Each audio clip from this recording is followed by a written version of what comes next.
I'm Cape Joel, and this is Comic Smack, your weekly, daily, all the time, anytime comic book show where I give you your fix of everything you need to know from the world of comic books and superheroes. And on today's show, we're taking a closer look at Nightwing number 16. Dick Grayson has set off on his own, established himself in a new city, but this isn't sitting well with some of his old friends. What'll happen next? Let's hop on in together and find out, shall we? Alrighty then, so as we join the comic, we check back on in with Nightwing, who is living it up large, recreating the upside-down kiss scene from Spider-Man with his new girlfriend, Sean. And I know what you're all thinking, wait, wasn't she totally kidnapped at the end of the last issue with Dick on the phone? Yeah, they don't really make mention of that ever again. I mean, I know the previous issue played around with time a lot, but I guess they're just assuming that we wouldn't remember that. Now, word of Nightwing's exploits have managed to reach the ears of one Damian Wayne, the biological son of Bruce Wayne Batman and the current new leader of the Teen Titans. It seems that both young men are blowing up social media like never before, and all the in-universe superhero fans are beginning to wonder who will take up the mantle of Batman once Bruce is done with it. This simple fan chatter ends up striking a major nerve with Damian, who, as we've seen multiple times before, is probably one of the most thin-skinned people in the entirety of the superhero community. Robin is so upset that people would choose Dick Grayson over him, the biological son of Batman, that he decides to go all the way to Blüdhaven to have a talk with Nightwing. Funnier still, when he broaches the subject with his team, the Teen Titans, they even endorse Dick, saying, hey,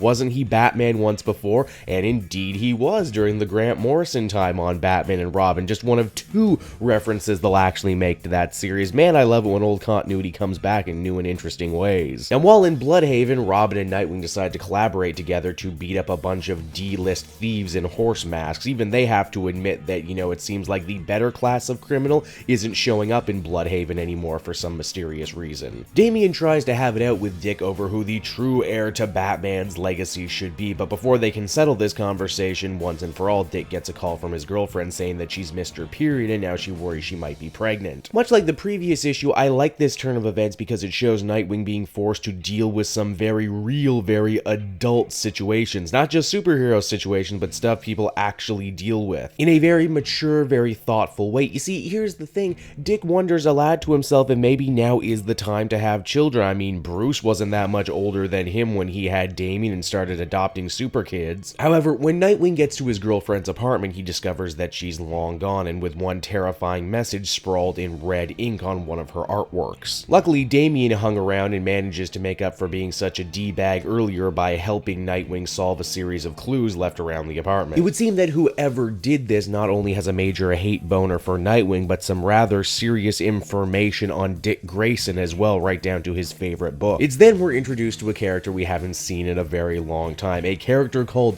Deathwing. For those not in the know, Deathwing was a 90s Wolfman creation, a guy who pretty much thought himself to be Nightwing, only he had no problem killing people. In a nice meta touch too, this redesigned version of Deathwing wears a black and red costume much like the one Nightwing wore at the beginning of the New 52. A costume that was very much maligned by old school Nightwing fans, myself included, so I think it's really fun that they've slapped it on a literal evil version of Nightwing right here, right now. Nightwing number 16 was a cool story and a nice kickoff to this new event. Again, I like this idea that, the surrogate sons of Batman have really started establishing themselves all over the place. And while they enjoy the extra freedom, there is something to be said about not having the safety net of home in Batman. Also, as someone who is a huge fan of Grant Morrison's time on Batman and Robin with Dick as Batman and Damian as Robin, I like that they're finally making reference to this stuff again. It's pretty inspired too for Tim Seeley to use Deathwing as a villain here in this story. Especially because right now it seems like he knows a fair amount of Dick Grayson that he really shouldn't. I wonder, is he maybe a holdover from another universe? Overall, enjoyable issue, even if the beginning stuff kind of threw me for a loop. Overall, I'd give it a 7.5 out of 10. Well, there you have it, everybody. A nice healthy dose of that comic Dick that you love so much. And hey, if you enjoyed this video, why not check out some of the other ones I have on offer? Or maybe you want to keep up to date on everything I'm doing on the channel. For that, be sure to check me out on the social medias. I got Instagram, I got Facebook, I got Twitch, I got Twitter. It's all as easy as searching Cape Joel to find it. Too much work for you? I can't blame you. Why not take it easy and head on down to the description? Not only can you find links to everything I just mentioned, but also check out the Comic Multiverse podcast over on SoundCloud. Until next time, everyone, I've been Cape Joel, and I will see you in the next video.